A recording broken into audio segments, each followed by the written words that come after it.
Optical remote sensing में होता है, जो हमने रिमोट सेंसिंग, इसरो का नाम सुने हो सब लोग, है ना, इंडियन स्पेस रिसर्च ऑर्गेनाइजेशन, उनका कुछ सैटेलाइट है जहाँ से वो डेटा कैप्चर करते हैं कोई भी चीज़ को ऑब्जर्व करने के लिए।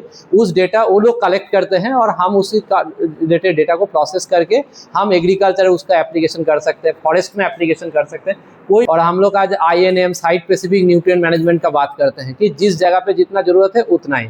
जैसे हम लोग अगर खाना खा के आते हैं तब हमको अगर जितना भी अच्छा खाना दिया जाए वो हम खाना नहीं खा पाते हैं, ऐसे ही क्योंकि हमको ज़रूरत नहीं है, ऐसी मिट्टी को ज़रूरत है कि नहीं है, तो ये हमको जानना बहुत ज़रूरी होता है। सो इसीलिए क्या है, टेक्नोलॉजी के माध्यम से देखिए, ये जो हमारे सॉइल टेस्टिंग है, यहाँ पे एक सैंपल है, यहाँ पे एक सैंपल है, इधर यहाँ एक सैंपल लिया, उस पॉइंट को हमको पता चलता है, लेकिन बीच में क्या होता है वो नहीं पता चलता है। लेकिन अगर आपको बस मैप है, देखिए बहुत सारे मैप यहाँ पे लगा हुआ है, तो मैप में पूरा जगह का बता देते हैं कि जहाँ से आप सैंपल नहीं भी लिया है उस जगह का बता देते हैं। ऐसे NDVI मैप है, देखिए इधर से NDVI का मैप है, इम्पैक्ट ऑफ NDVI मैप।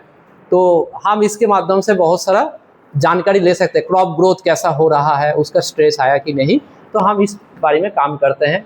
तो अगर आप लोग इंटरेस्टेड है तो you can do along with training, यहाँ पे आके काम कर सकते हो, कोई बात नहीं। यहाँ पे हमारे YP लोग है। GIS लैब या फिर रिमोट सेंसिंग लैब का मेन मोटिव क्या है कि आपको जो अभी मॉडिफाइड टेक्नोलॉजी बेसिस पे, जैसे आपको किसी जगह का मॉइस्चर काउंट करना है। अब मान लो यहाँ सबोर में बैठ के आपको दिल्ली में आपके कॉलेज के नियर बाय नोएडा में, जो UP में, जहाँ पे इसको जो सॉइल है इसकी सॉइल टेम्परेचर या फिर मॉइस्चर मेंटेन चेक करना है, तो उसके लिए सैटेलाइट डेटा से इमेजिनरी डेटा बेसिक उनके लिए, ठीक है। इमेजिनरी डेटा क्या किया जाता है, सैटेलाइट कैप्चर करता है और टेक्नोलॉजी मॉडिफाइड ड्रिवन जो सॉफ्टवेयर्स होते हैं उस इमेजिनरी डेटा को क्या करते हैं, न्यूमेरिकल डेटा में कन्वर्ट करके यहाँ पे डेटा जनरेट करते हैं, ठीक है। इस बेसिस पे हम लोगों को मॉइस्चर परसेंट, टेम्परेचर वगैरह सारा चीज पता चलता है। ये जो वेदर फोरकास्ट होता है कि अगले घंटे में बारिश होने वाला है, ये क्या रिमोट सेंसिंग टेक्नोलॉजी है, जो वहाँ से डेटा आता है उसको प्रोसेस करके आपको फोरकास्टिंग दिया जाता है।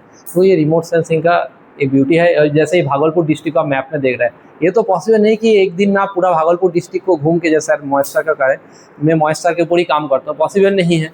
तो डेटा हम लेके आते हैं, सैटेलाइट डेटा को इंटीग्रेट करके हम डिजिटल मैप बनाते हैं, ताकि हमको पता चले उस सीजन में कहाँ मॉइस्चर था, अगले सीजन में क्या होने वाला है, ये हम प्रेडिक्ट कर सकते हैं। तो मशीन लर्निंग के माध्यम से आप लोग सुने आर्टिफिशियल इंटेलिजेंस, उसको अगर रिमोट सेंसिंग के साथ जुड़ा जाए, जियो AI एक बहुत बड़ा टेक्नोलॉजी, आप इसको सर्च करके देख सकते हैं।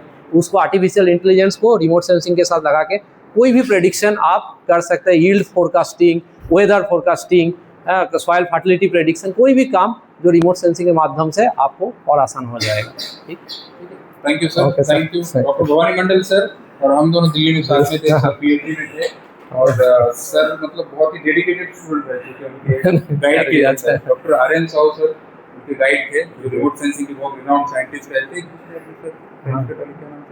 तो इसरो में थे, नहीं इसरो में नहीं, नासा में थे, नासा में ये BK सहगल। तो बड़े-बड़े जो नासा में काम कर चुके हैं, जो इसरो में काम कर चुके हैं, ऐसे साइंटिस्ट उनके गाइड थे, ठीक है।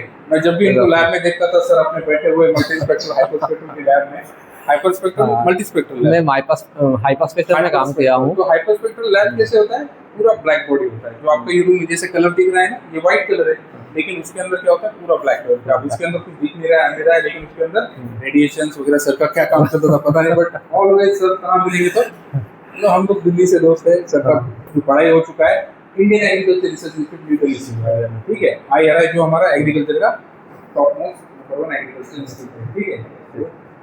हम लोग बहुत लकी है सर, हम दोनों साथ में हैं। चलिए ठीक है, ओके, थैंक यू। विजिट करवाना।